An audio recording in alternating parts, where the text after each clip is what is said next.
speeds. Let me start with the first, which is the wave speed.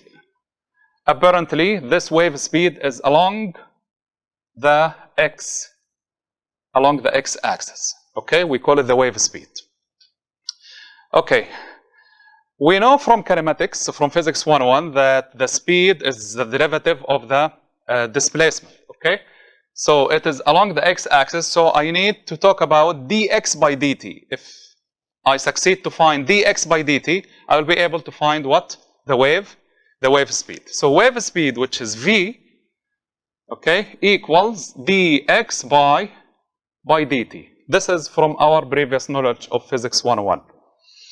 Now I'll focus on this argument, and this argument, which is kx minus omega t plus phi. If you look at this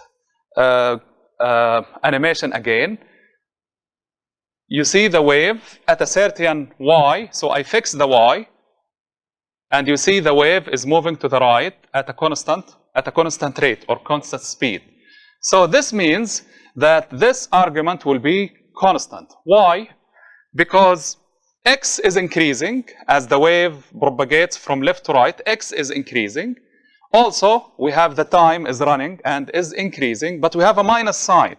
In this case, the wave is moving to the right. So this is an evidence that this argument is constant. Okay? So I'll start with this argument, k x minus omega t plus phi. Phi is a constant. All of this is equal to a new constant. Okay? Now I'll take the derivative. So k dx by dt minus what is the derivative of omega t? It's just omega equals the derivative of a constant, which is 0.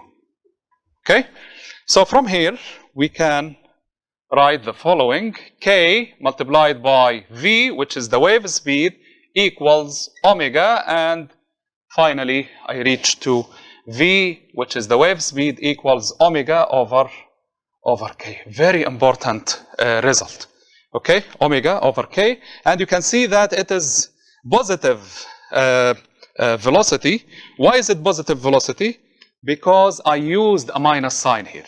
You see, if in this argument kx minus omega t, I end up with the speed of the wave positive moving to the right. What will happen if I use, okay, if the argument kx plus omega t equals constant is used? In that case, you do the derivative. In that case, v will be minus omega over k. So it is moving to left. Okay? So using a minus sign, you'll end up with a positive speed moving to the right, or and the velocity will be positive. Or if you use the plus here, plus omega t, you will end up with a negative wave velocity. طيب, what about units? Omega is radian per second. K is radian per meter. So radian divided by second divided by radian per meter, you will end up with units of meter per second, which is the SI unit for the speed. Okay, let me simplify this more. We know from our previous knowledge that omega equals 2 pi f, and we know that k is 2 pi over lambda. As a result, I can write v, which is omega over k. I can write it as 2 pi f divided by 2 pi over lambda. So 2 pi will cancel with the 2 pi, and I am left with lambda f. Okay? So this is very important result. So v can be written as omega over k, and this is the same as lambda f. Also, we know that f is 1 over t, which is the period. We know f equals 1 over t. So there is another form where I can write v equals lambda over t. Okay? What does this mean? It means my wave will travel a distance equal to its wavelength in How long time? In a time equal to one period of time.